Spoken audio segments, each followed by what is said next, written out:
Hey guys, Lloyd here.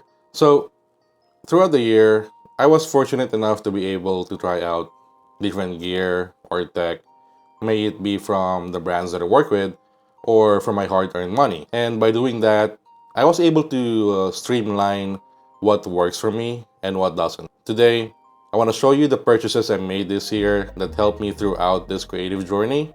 So let's start with the Sony ZV-E1.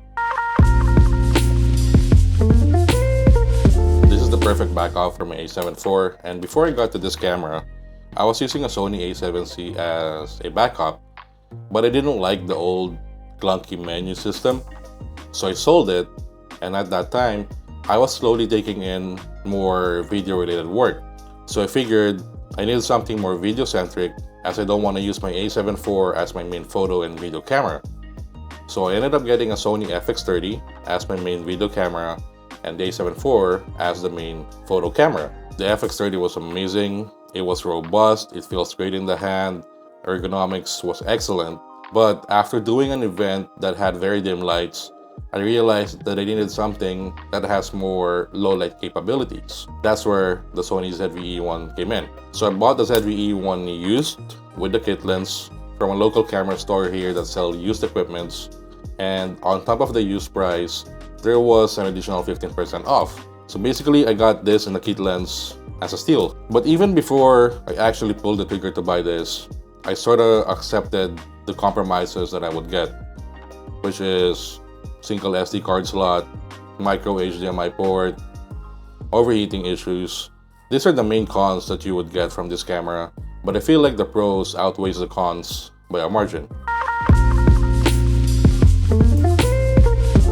Up next is this Sony 20mm 1.8G lens. I got this mainly for video use, and I got this at the time when I had the Sony FX30. Excellent image quality for the size and price, and it never disappoints. This is also the main reason why I actually never bothered to get the 24mm G Master lens. Paired with a ZV-E1 and the clear image zoom, I can get up to an equivalent of 30mm with just the single lens. The combo is also perfect for gimbal use, since the combination of the body and the lens is so light, it should work with most, if not all, gimbals. Speaking of gimbals, that is the next one that we'll talk about. I have here the DJI RS3 Mini. I sold my RS-C2 after getting this. The RS-C2 was an amazing gimbal, but for someone who uses gimbals occasionally, it is just way too big for my use case. The RS3 Mini can still hold a bigger payload like my A7 IV with the 24-105 without any problems. And the fact that it doesn't take too much space means I can take this almost anytime and anywhere I want. Having a dedicated vertical mode is also a big plus for putting up content on IG, Shorts, or the dancing app. Next is this Ulanzi and Coleman F38 carbon fiber travel tripod. This is my go-to tripod obviously for travels and photos. I used to have the Peak Design aluminum travel tripod for a long time. I think ever since it was released, and it was a really good tripod except the ball head that it came with. Like, doing tiny adjustments using that ball head was a pain. So when this tripod was announced, I sold my Peak Design tripod, used that money to buy this, and actually had leftover money because of how cheap this tripod was. And the fact that I'm getting a carbon fiber tripod now compared to the aluminum one that I had before means it's basically an upgrade. That switch that I made from Peak Design to the Ulanzi tripod sorta led the way for me to switch my quick release system. I went full Falcam F38 quick release from camera cage to regular plates. I converted all the other mounting gear that I have to F38 by attaching an F38 base plate, so I can easily switch from one gear to another, like moving from the tripod to my gimbal onto another tripod. The other ball heads I have laying around does take the Falcam PD quick release plate, just like how it takes an Arca Swiss plate, like this one here on my overhead rig. What overhead rig, you say? This is the Neewer Overhead Rig that I got from Amazon. I could honestly say that 90% of my flat lay photos and unboxing videos that you see are done using this rig. It is 36 inches wide and can go as low as 24 inches or as high as 39 inches. You have 14 adjustment holes on both sides if you need to change the height. It is very light and quite easy to move around if you need to. You can also rig it up with lights using magic arms or clamps. I'll put the link below for this so you can see what other rig options you can do. In my case, all I need is a ball head to mount my camera on and it's ready to go.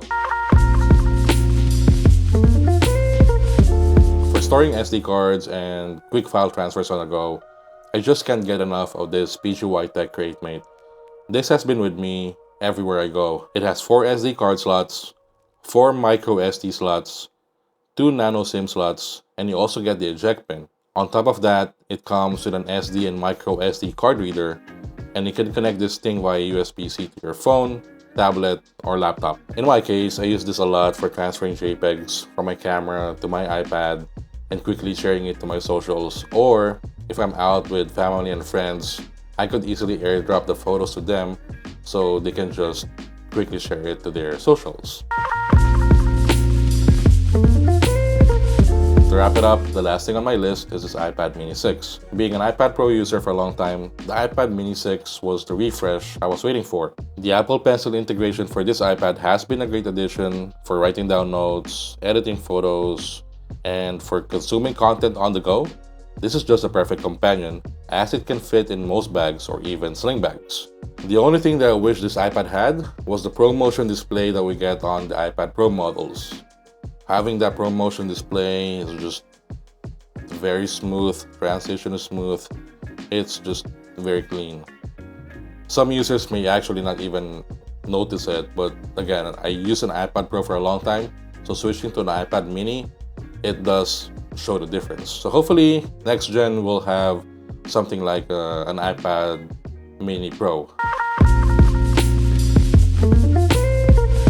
And just a quick honorable mention, you might have noticed this gear corner I have on the back. I haven't really done a deep dive on this here on the channel, but this is a 4th-tier heavy-duty shelf from Husky. I got it this year and has been perfect to store all the stuff that I don't use that much. And as you can see, that's where the overhead rig sits too. I'll work on a video about this soon, but for now, that's all the gear or tech that we'll be talking about. As always, I'll try to have everything linked down in the description. And again, some of those links are affiliate links where I get a small commission should you use those links to purchase an item at no additional cost to you.